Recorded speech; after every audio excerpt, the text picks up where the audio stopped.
It's 1977 and a single electronic bass line changes everything. It's the sound of the future being born. Made in a Munich studio, this track will echo across New York dance floors and beyond. But to understand how we got here, we got to go back, way back, to the 1960s inside cold German studios, where composers were literally building the machines that would one day power every club, every festival, and every beat drop you know today. So how did we get from strange little bleeps in a Cologne basement to Saturday Night Fever and the global dance scene that came after? Let's find out. Welcome to the first episode of our journey through electronic music history. If you're into music history or sound design, make sure to like and subscribe so you don't miss the rest of the series. Over the next few episodes, we're going to trace how pure sonic experiments evolved into the pulse of the modern dance floor. It all starts here, in the basement of 1960s Germany, where a handful of visionaries were trying to create new sounds for machines that looked more like lab gear than instruments. These early experiments didn't just change how music was made, they changed how we feel music. From those first warped tapes in the 60s to the disco revolution of the 70s, this is where the foundation for every beat we dance to was laid. Picture this, it's the early 1950s in Cologne, West Germany. Down in the basement of a radio station, a young composer named Karlheinz Stockhausen is trying something nobody has ever done before. Making music entirely out of electronic signals. No violins, no singers, no instruments at all. Just electricity, tape, and a lot of imagination.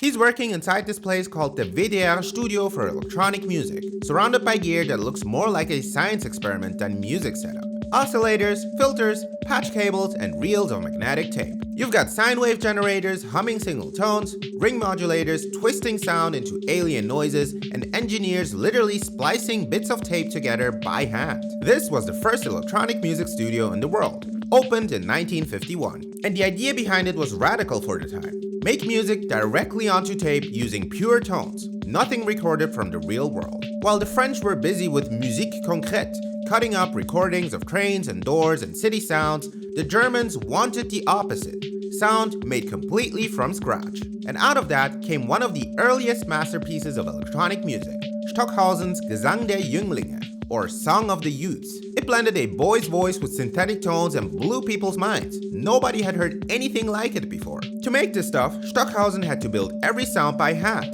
He'd start with simple waveforms, sine, sawtooth, and noise, then use filters to shape the tone, and pulse generators to make rhythm. If he wanted reverb, he'd literally play the sound through a speaker in a big room and record the echo with a mic. Editing wasn't done on a computer, it was done with razor blades and sticky tape. It could take him days to make a few seconds of finished music. And remember, these guys weren't making songs you could sing along to. They were creating what they saw as sonic art for academic concerts. Stockhausen genuinely believed he was pushing the boundaries of high culture. He probably never imagined that a couple decades later, people would be dancing to the kinds of sounds he invented. And that's a twist. While Stockhausen was down in that basement, building sound out of pure electricity, he was unknowingly laying the foundation for Saturday Night Fever, for disco, and for every DJ set that came after. Those bleeps and bloops from his lab would become the DNA of the modern dance floor.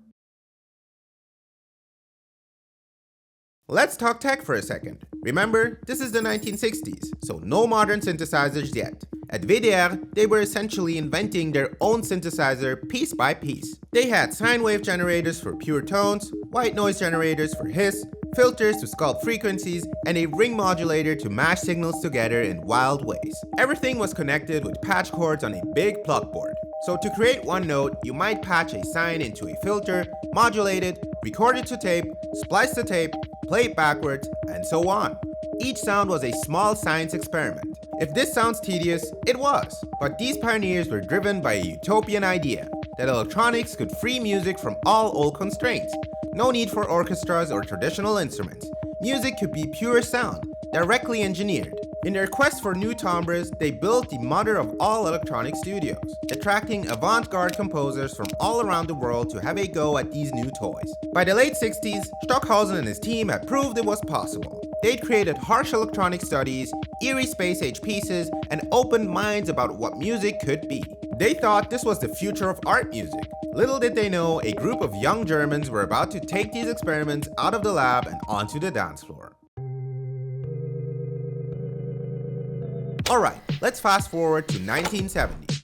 We're in Düsseldorf, West Germany. Four musicians get together and start a band called Kraftwerk, which literally means power station. They're coming out of that weird experimental scene known as krautrock. One of them even studied under Karlheinz Stockhausen himself, but they were not trying to make abstract art anymore. They've got one simple question: what if we take those cold electronic sounds and make them feel human? Add some rhythm, add some melody, something people could actually dance to. In the early 70s, their music was still a bit quirky, so half rock band and half lab experiment.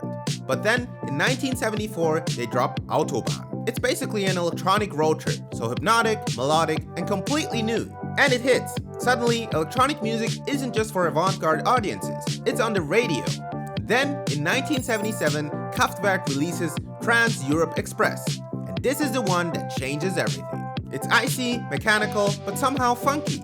The beat rolls like a train, the synths shimmer, the vocals sound robotic, but cool. It's not made for scientists, it's made for the dance floor.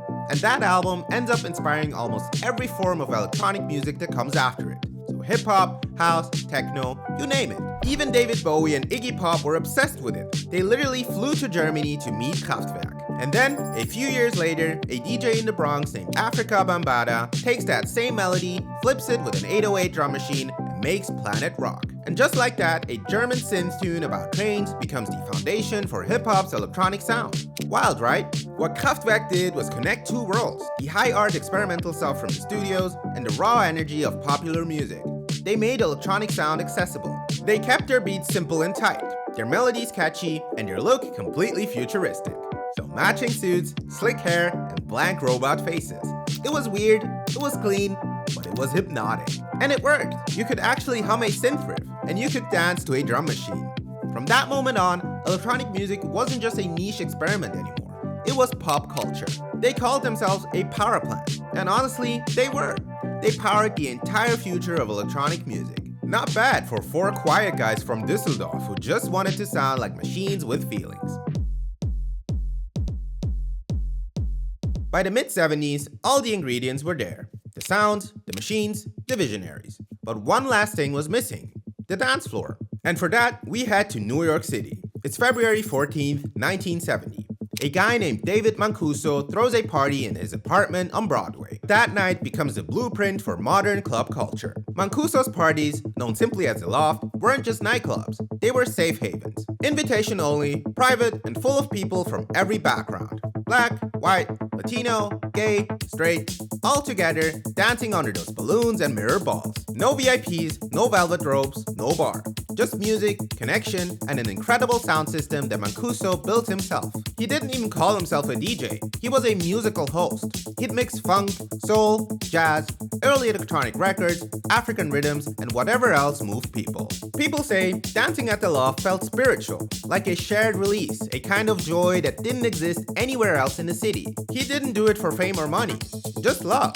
And that energy spread fast. Almost every legendary DJ, from Larry Levan to Frankie Knuckles, even Kool Herc, either danced there or took notes from Mancuso's parties. The Loft showed everyone that recorded music alone could drive a party all night long. You didn't need a live band anymore. The DJ became the musician and the crowd became the instrument. That's where club culture as we know it was born. Meanwhile, across the ocean in Munich, a producer named Giorgio Moroder is chasing his own idea of the future. He's obsessed with synths, and in 1977, he teams up with singer Donna. Together they create a song that completely rewires dance music. I Feel Love was the first major disco track made entirely with machines. No orchestra and no session players, just Donna's voice soaring over hypnotic synth lines. Giorgio Moroder used a giant Moog modular to program the pulsing bassline and shimmering atmosphere. It was a nightmare to keep in tune. The thing would drift every few minutes, but the result was magic. A pure electronic heartbeat that felt alive.